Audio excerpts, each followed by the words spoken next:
The belief that everything which happened is happening and will happen is according to the knowledge and will and command of Allah Ta'ala is called taqdeer. Belief in taqdeer is compulsory. No matter what hardship or misfortune befalls one, it will be accepted without panic, and the heart will remain strong in the face of such hardships.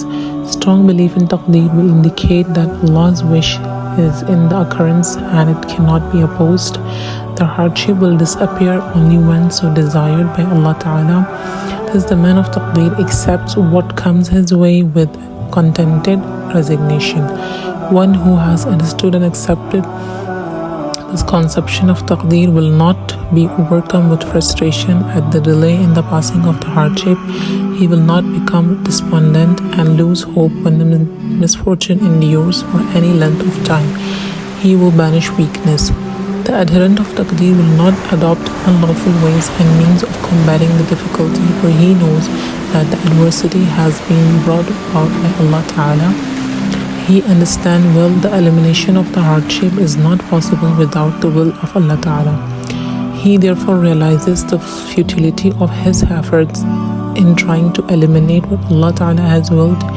He will thus not unnecessarily court the displeasure of Allah by adoption of unlawful measures. Why court Allah's wrath when one's purpose cannot be achieved even after having displeased Him? The believer in taqdeer and tawakkul will not rely solely on material things, but will resort to dua as well.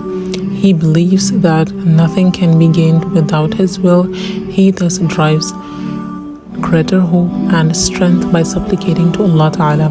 An additional benefit of engaging in du'as is the strengthening of one's relationship with Allah Ta'ala. A strong bond of love with Allah Ta'ala is the basis of peace and all comfort. The believer in taqdeer will not attribute success, accomplishment and excellence to his efforts. He will attribute everything to the will and pleasure of Allah Ta'ala. He will thus be imbued with humility.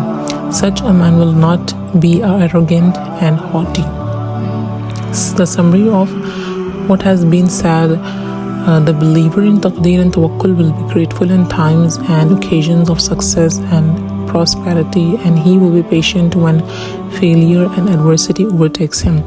This is the great advantage which Allah Ta'ala points to in following ayat, so that you do not lose hope over what you have lost, nor do you have become elated because of what you have gained. The Islamic conception of taqdeer should not be misconstrued, with essential and correct ways and means for worldly affairs should not be discarded on the pretext of resignation to taqdeer. Discarding the lawful means and agencies which Allah Ta'ala has created for worldly affairs is weakness as well as erroneous.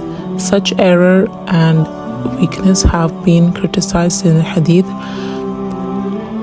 Hadrat Auf bin Malik narrates that once when Rasulullah ﷺ decided a dispute, the one against whom verdict went exclaimed, Hasbunallahu wa ni'mal wakeel. Sufficient for me is Allah and He is a good protector. This exclamation was intended to convey that Allah's pleasure was the cause of the setback which he suffered. Hearing this, Rasulullah ﷺ said, Allah Ta'ala does not like weakness, be alert. Here Rasulullah ﷺ exhorted that one should harness the correct means of one's case and activity. However, if despite the instituting the correct measures, failures results, then one will be justified in saying Hasbunallahu wa ni'mal wakeel. This hadith appears in Abu Dawud.